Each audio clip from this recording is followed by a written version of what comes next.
বিপিনের বউটার বড্ড বদনাম গায়ে। স্বামীর জন্য সেই ভোরে উঠে গরম জল করে। জলটা একটু বেশি গরম হলে বিপিন লাথি মারে। জলের পাত্রে নয়, বউটার কোমরে। আবার জলটা একটু ঠান্ডা হলেও বাধে বিপত্তি। বউটার বাপের বাড়ির 14 পুরুষকে স্বর্গ থেকে নামিয়ে আনে বিপিন বকতে বকতে। গ্রামের লোক সেই হরহামেশা ঘটা ঘটনার জন্য বউটাকে দোষে।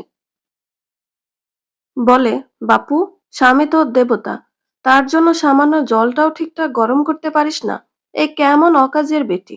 শাশুড়িটা এক কাঠি ওপরে। উঠোন ঝাড় দিতে একটু দেরি করলেই পাড়া প্রতিবেশীদের ডেকে ডেকে নালিশ করে। নিজের কপাল চাপড়ে মরে এমন হতভাগিনীকে বিয়ে করিয়ে আনার জন্য। বউটা মোটেও রাগ করে না। তার সমস্ত অপরাধ সে মাথা পেতে নেয়। যে অপরাধগুলো সে করে না, সেগুলো শাস্তিও মাথা পেতে নেয়। বিপিন দুপুরের খাবার খেতে আসে না মাঝে মাঝে। তখন সেই দুপুরের রোদ মাথায় নিয়ে বউটা মাঠে যায় খাবার দিতে। বিপিনের সহকর্মীরা হাসে তা দেখে, চোখাচোখি করে। ব্লাউজের ফাঁক গলিয়ে বের হওয়া সাদা চামড়া দেখে তাদের পুরুষত্ব লোভী হয়ে ওঠে। একে অপরকে বলাবলি করে, খাসা মাল বটে। বউটার অস্বস্তি হয়, তবুও স্বামী ভক্তি তার কমে না মোটেও। এ নিয়েও গ্রামে কথা ওঠে।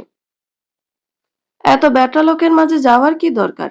অথচ তারা জানে না, একদিন দুপুরে বিপিনের বউটা জ্বর এসেছিল বলে খাবার নিয়ে যায়নি দেখে তাকে দুদিন উপোস করিয়ে রেখেছিল বিপিন। সেসব কথা জেনে কারই বা কি লাভ?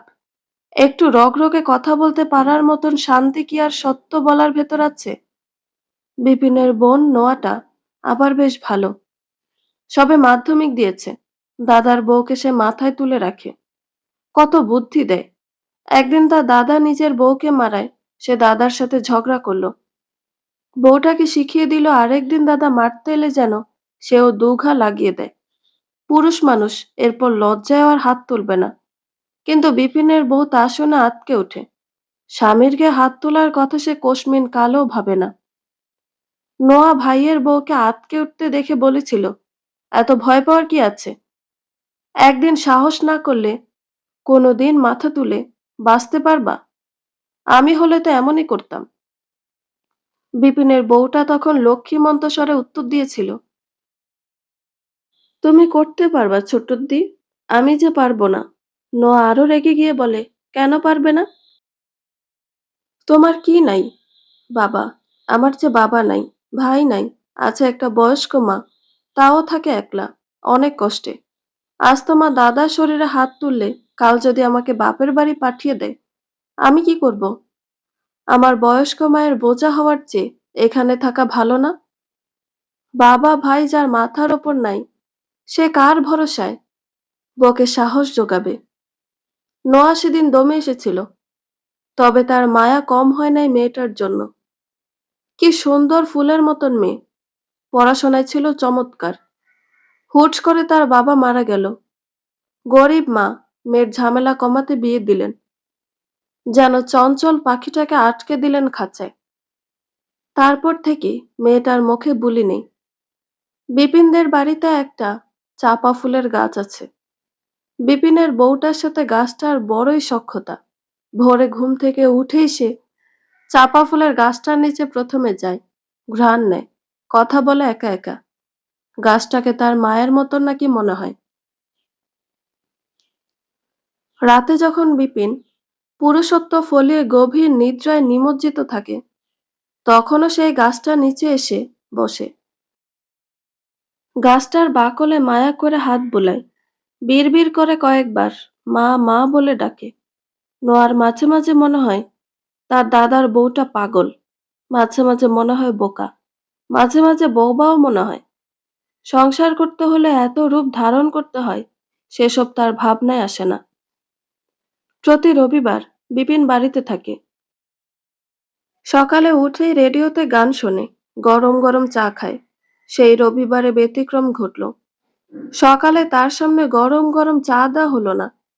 বউটার রাত থেকে এত জ্বর ছিল, বিপিনের কি আর সে হুঁশ আছে? সকাল শুরু করলো অকথ্য ভাষায়, লাট সাহেবের বেটি, জমিদারের বাচ্চা, আরো কত কি। বিপিনের মা আবার উস্কে দিতে পারতেন ভালো। ছেলেকে তিনি আরো রাগালেন, তোর বউ এমনই তো করে।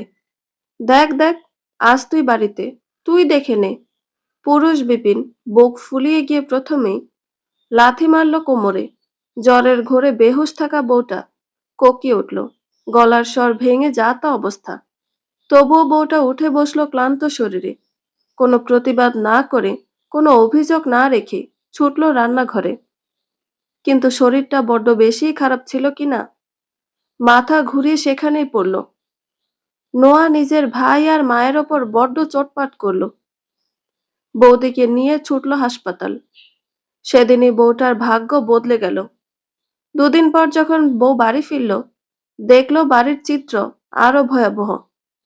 শাশুড়ি আগে যতটুকু বা রয়ে সয়ে কথা বলতেন, তার এক ভাগও অবশিষ্ট নেই। উঠতে বসতে বলতে লাগলেন, একটা বাজা এসে পড়ল আমার ছেলের কপালে। আমার ছেলের কি দুর্ভাগ্য গো, বাচ্চা দিতে না পারা বেডি আর গাভী কোনোটাই কামে দেয় নাকি? বিপিনের বউ যেন পাথর মূর্তি। কি হবে তার? শ্বশুর বাড়ি ছাড়বে না বলে এত যুদ্ধ, শেষমেশ সেই যুদ্ধে ঈশ্বর তাকে হারিয়ে দিলেন। বিপিন তো কথায় কথায় বলতো, তুই তো একটা, তোর দেখে কুত্তায়ও ফিরবো না, বেশ্যা একটা, বাচ্চা না দিতে পারলে তোকে দিয়ে আমার কি কাজ। বউটা কাঁদতো তখন বড়, বুক কাঁপতো তার সেসব অকথ্য ভাষায়। সারা জীবন এক স্বামী ভক্তিতে কাটিয়ে দেওয়া মেয়ে বেশ্যা বিশেষণে কাঁদবে না? তবুও চুপ থাকতো, একটিবার প্রতিবাদ করে বলতো না, আমায় এসব বলো না। প্রতিবাদ না করতে করতে সংসার যেন ওর বুলি কেড়ে নিয়েছিল। গ্রামের সবাই তখন ফিসফাস করত। বিপিনের বউয়ের বদনাম আরো বাড়ল। অকাজের বেটি যে এতটা অকাজের, তা নিয়ে কানাঘুষা হতো ভীষণ। একদিন বৃষ্টিমুখর দুপুরের কথা। বিপিনের বাড়িতে নিমন্ত্রিত ছিল বিপিনের বন্ধু মনির। সেদিন বাহিরে বড্ড বৃষ্টি ছিল। বিপিন সকাল থেকে বাড়িতে ছিল না। আজকাল তার আবার অন্য নারীর প্রতি টান জন্মেছে। অকাজের বউটার দিকে ফিরে তাকাবার সময় নেই। মনির ছাতা মাথায় ঠিক দুপুর দুটোতে হাজির হয় বাড়িতে, হাতে এক হাঁড়ি রসগোল্লা। নোয়া বাড়িতে ছিল না, পিসিমার বাড়ি বেড়াতে গিয়েছিল। বিপিনের মা ভাত খেয়ে এই সময়ে ঘুমাতেন সব সময়, সেদিনও তাই করলেন। বিপিনের বউ স্নান সেরে গামছা বিছিয়ে জানালার ধারে দাঁড়িয়েছিল। অতিথি আসতেই অতিথি আপ্যায়নে সে মগ্ন হয়ে যায়। মনিরকে বসতে দেয় চেয়ারে, মিষ্টির হাঁড়িটা ছুটে গিয়ে রান্নাঘরে রাখে।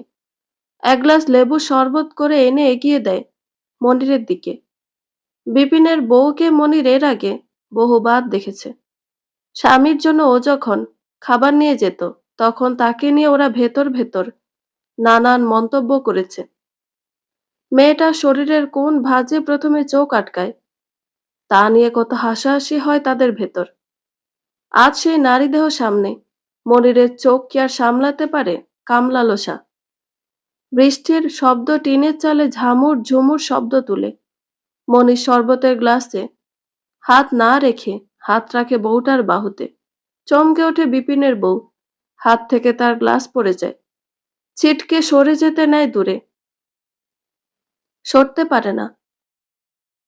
তার আগেই পুরুষালী বাহু তাকে আষ্টে পৃষ্ঠে চেপে ধরে। সে চিৎকার করতে চায়, কিন্তু বৃষ্টির সেই তীব্র শব্দ পেরিয়ে তার চিৎকার পৌঁছাতে পারে না কারো কানে। শকুন যেমন খুবলে খায় মৃতদেহ, তেমনি মনির তার সমস্ত সতীত্ব খুবলে নেয়। বৃষ্টি থামে বিকেলে, চারপাশে অন্ধকার নামে।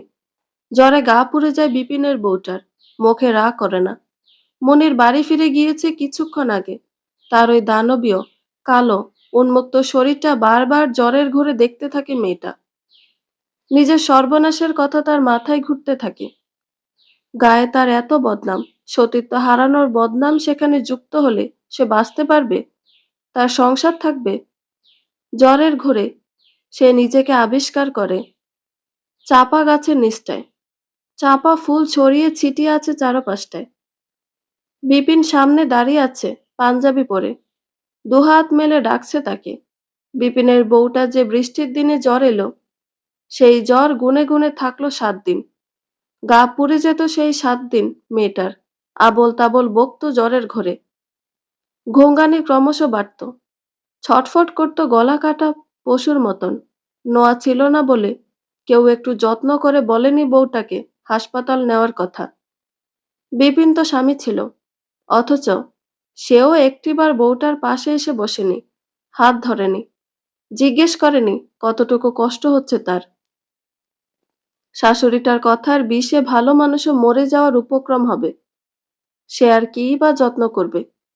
জ্বর অবশেষে অবহেলা অযত্ন পেয়ে একা একাই সেরে উঠল, এবং জ্বরের সাথে সাথে যেন সেরে গেল বিপিনের বউয়ের কথা না বলার অসুখটা। জ্বরের পর বিপিনের বাড়িতে একটি দৃশ্যমান পরিবর্তন ঘটল। এতদিন বাড়িতে শোনা যেত কেবল বিপিন এবং ওর মায়ের গলা, কিন্তু সেই প্রচলিত রীতি বদলে গেল যেন হুট করে। মানুষ ধীরে ধীরে শুনতে পেল বিপিনের বউটার কথা। কণ্ঠ উঁচুতে উঠতে আরম্ভ করলো তার। কেউ কেউ বলা বলি করলো, জ্বরে কি মেয়েটার মাথা খারাপ হয়ে গেল? কেউ বলল, হয়তো ভূত প্রেত পেয়েছে, নয়তো বুলি না ফোটা মেয়ের কণ্ঠ এত চনমনে কেন? জ্বর সারার পরের দিনেরই কথা। বিপিন যথারীতি ঘুম থেকে উঠে কল ঘরে গেল। জলের বালতিতে হাত দিয়ে দেখল ভোরের জল বেজায় ঠান্ডা, কনকনে। ঘুমন্ত চোখ জোড়া থেকে তার ঘুম উবে গেল নিমিষেই। বউটা এখনো তার জল গরম করেনি। সে বার কয়েক শূন্য উঠোনের দিকেও তাকালো। উঠোনে অবুঝ বউটার চোখ দুটোর মতনই শূন্য, খা খা করছে। আপনা আপনি ভ্রু কুঁচকে নিজেকে সামলে বিপিন নিজের বউকে ডাকে, জমিদারের বেটি কই? কই মরছে রে? আমার স্নানের জল এখনো কলপারে আসে নাই কেন? ওই জমিদারের বাচ্চা। বিপিনের হম্বিতম্বি শুনলে অন্যান্য সময়েও ছুটে আসে পাখির মতন। একপাশে গুটিসুটি হয়ে দাঁড়িয়ে যত রাজ্যের গাল গিলে অপরাধীর মতন। পৃথিবীর সমস্ত দোষের ভার তুলে নেয় মাথায় চাপা গাছটার মতন দাঁড়িয়ে। আস্থা হলো না মোটেও। বউ এলো রয়ে শয়ে, ধীরে স্থিরে, যেন সত্যিকারের জমিদারের বেটির ঘুম ভেঙেছে। বিচার কার্য বসাতে আসছে বুক ফুলিয়ে। বউয়ের এমন গা ছাড়া হাব ভাবে বিপিনের রাগ না উঠে পারে। ছুটে গিয়ে যেই না চুল চেপে ধরল, বউটা হাতের পেছন থেকে চাপা গাছের মৌটা একটা শুকনো ডাল বের করে সপাটে বাড়ি বসিয়ে দিল স্বামীর পিঠে। তাও যেমন তেমন আঘাত নয়, দানবীয় আঘাত। একটা না, দুই তিনটে বাড়ি পরপর। বিপিন ও মা গো ও মা গো বলে ছুটে গিয়ে দাঁড়ালো উঠোনে। তার বিশ্বাসই হচ্ছে না তার বউ এমন করেছে, তার লক্ষ্মীমন্ত বউ। হাজার কথাও মারেও যে রাগ করতো না সে। বিপিন অবিশ্বাস্য চোখে তাকাতেই বউটা লাজুক লাজুক মুখে, যেন কিছুই হয়নি এমন ভাব করে সরল স্বরে বলল, তোর প্রেমিকা ঝুমুর, যে তোর বউ আছে জেনেও তোর সাথে শোয়। পাখির মতন কণ্ঠ। বিপিন অবাক হয়ে শুনল বউয়ের কথা। বহু বছর বউটার কথা তার কানে বাজেনি। সে তো ভুলতেই বসেছিল বউ তার কথা বলতে জানে। এত বছর পর যাও কথা বলল, এমন তেমন কথা নয়, এমন বিশ্রী কথা। বিপিনের মা তখন ঘর থেকে বেরিয়ে এলেন হন্তদন্ত হয়ে। কি হয়েছে বাপ আমার, কি হয়েছে বলে আওড়াতে আওড়াতে ছেলের বউকে পিঠে হাত বুলাতে লাগলেন। বিপিন কোন লাজে বউয়ের মারের কথা মায়ের কাছে বলবে? পুরুষত্বে আঘাত পাবে না, তাই সে লুকিয়ে গেল সেই দৃশ্যের গল্প। অজুহাতে বলল, কলপারে একটি যোগ দেখেছিল। বিপিনের বউ যেমন আলগোছে এসেছিল তেমন আলগোছেই ঘরে চলে গেল। নাটকীয় ভঙ্গিতে আটকে দিল দোর। তার বড্ড ঘুম এখনো বাকি। সারা জীবনের ঘুম, সংসার জীবনের ঘুম, যে ঘুম এত বছর ঘুমাতে পারেনি। বিপিনের মা ছেলেকে চোখের ইশারায় জিজ্ঞেস করল, উত্তরে মৌন রইল বিপিন। আরেক দিন সন্ধ্যাকালেরই কথা। সন্ধ্যাবাতির সময় বিপিনের মা দেখল তার ছেলের বউ ঘরে নেই। জ্বর সারার পর টই টই করছে বেশি। আজকাল গ্রাম ঘুরতে বেরিয়ে যাচ্ছে। রান্না বান্নায় মন নেই। বিপিনের জন্য ভোরে উঠে জল গরম করে না, উঠোন ঝাড় দেয় না। বিপিন মুখে কুলু পেটেছে, কিচ্ছুটি বলছে না বউকে। তিনি বলতে গেল থামিয়ে দিচ্ছে সে। উঠোনে তখনই ঝামুর ঝুমুর শব্দ তুলে উপস্থিত হলো বউটা, হাঁটু সমান চুলগুলো পুরো খোলা। সন্ধ্যাকালে এমন অলক্ষীর মতন চুল খুলে রাখি কে? এ কেমন কালসাজ বউটার! ক্ষেপে ওঠেন শাশুড়ি, খেকানি দিয়ে ওঠেন। চুল বাঁধো, বাঁধো। এই ভর সন্ধ্যায় কেমন রূপ দেখাচ্ছ? বাঁধ অলক্ষী চুলটা, বাঁধ। আমার সংসারে বালা আনবি? বিপিনের বউ চুল বাঁধে না, গিয়ে বসে চাপা গাছটার নিচে, গুনগুন করে গান গায়। সেই সন্ধ্যায় এমন দৃশ্য গা কাঁপিয়ে তোলে বৃদ্ধার। তবুও তিনি স্বাভাবিক থাকার চেষ্টা করে বলেন, সন্ধ্যা না দিয়ে ওখানে গিয়ে বসলি কেন? সংসারের প্রতি কি টান নাই? বাজা মেয়ে কোথাকার! শাশুড়ির ঊর্ধ্বাকাশে ওঠা কণ্ঠকে ছাপিয়ে হাসে বউ, আরো দ্বিগুণ কণ্ঠ উঁচিয়ে বলে, তোর ছেলের মতন কুত্তার বাচ্চা জন্ম দেওয়ার চেয়ে বাজা থাকা ভালো। একটা অমানুষ জন্ম দিয়েছিস, তোর নিজের মতন অমানুষ। শাশুড়ির হাত পা কেঁপে ওঠে। শীঘ্রই বাড়ি ছেড়ে হই হল্লা করে বেরিয়ে যান তিনি। প্রতিবেশীদের এক করেন, বিপিনের বউটার কি হলো, কি হলো? তেনারা ধরেছেন বোধহয়। এসব বলে বলে পাড়া মাথায় তোলেন। প্রতিবেশীরাও বাহির থেকে উকিঝুঁকি দিয়ে দেখে বউটা খোলা চুলে চাপা গাছটার নিচে বসে হাসছে, কিশোরীর মতন খিলখিলিয়ে। সেই ঘটনার পর থেকে গ্রাম ছড়িয়ে গেল বিপিনের বউয়ের কথা। বউটাকে চাপা গাছের তেনারা পেয়েছে, এত লক্ষ্মী বউটা। ছোট, শিশু বাচ্চা, কিশোর, সবাই ওকে যেখানেই দেখতো সেখান থেকে ছুটে চলে যেত ভয়ে। সেসব দেখে ও যখন হাসতো, তখন সবাই আরো নিশ্চিত হতো বউটার ভেতরে খারাপ কিছু ঢুকেছে বলে। মাঠেও যখন বিপিনের জন্য খাবার নিয়ে যেত এই ঘটনার পর, তখন বিপিনের সহকর্মীরা মুখ তুলে তাকাতো অব্দি না। মনি তো চোয়ালের সাথে থুতনি লাগিয়ে ফেলতো। নোয়া এলো পিসিমার বাড়ি থেকে। গ্রাম থেকে গ্রামে ছড়িয়ে পড়া ঘটনা তার কানেও গেল। তার মা আজকাল বউকে গালিগালাজ করেন না, ভাইটা হাত তুলে না নিজের স্ত্রীর গায়ে, অকথ্য ভাষাও আর বলে না। নিজের মন মতন চলে সেই মেয়ে, যেটা স্বপ্ন নোয়াই দেখিয়েছিল তাকে। একদিন গ্রামে আকস্মিক একটা ঘটনা ঘটল। মনিরের মৃত্যু। তালবাগানের পুকুরটায় পেট ফুলে ভেসে ওঠে মনিরের লাশ একটি বৃষ্টির দিনে। গ্রাম জুড়ে কলরব, হইচই পড়ে। মনিরের লাশ দেখতে দলে দলে ছুটে যায় গ্রামের সমস্ত লোক। সাঁতারে দক্ষ মনিরে ডুবে মরাটা যেন কলরব তোলে গ্রামে।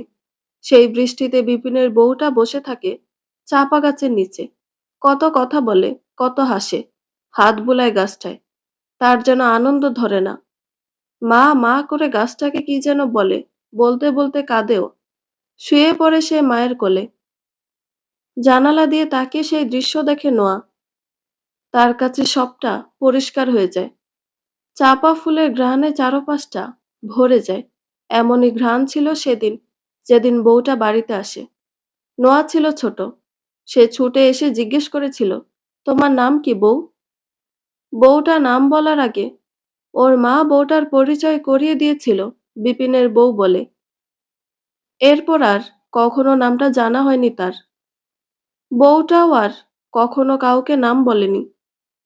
যেই জিজ্ঞেস করেছিল পরিচয়, তাকেই জানিয়েছিল সে বিপিনের বউ। বিয়ের পর প্রথম বিসর্জন দিয়েছিল বউটা নিজের নাম। এরপর বছরের পর বছর ধরে বউটা বিসর্জনই দিয়ে গিয়েছে। কখনো নাম, কখনো কান্না, কখনো সুখ। কত না পাওয়া অপূর্ণতা নিয়েও সবাইকে সবটা দিয়ে গিয়েছিল।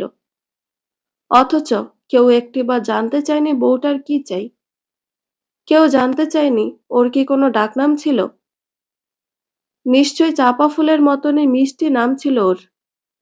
কেবল বধূ হয় কত কিছু ত্যাগ করতে হয়েছিল ওকে। সংসার জুড়ে কত না পাওয়া, কত হাহাকার মিশেছিল। তবু এ সংসার ওকে আপন করে নেয়নি, দুঃখ দিয়েছে, প্রতারণা দিয়েছে প্রেমের বদলে। নোয়ার মনে হলো হাসতে থাকা বিপিনের বউটা পাগল নয়, ভূতও ধরেনি। ও কেবল নিজের পরিচয় খুঁজছে এত বছর পর। নিজেকে ভালোবাসছে। বন্ধুরা, গল্পটি ভালো লেগে থাকলে একটা লাইক করে দিবেন এবং গল্প সম্পর্কে কোনো মতামত জানানোর থাকলে কমেন্ট করতে পারেন। নতুন নতুন আর গল্প শোনার জন্য চ্যানেলটি সাবস্ক্রাইব করে পাশেই থাকবেন।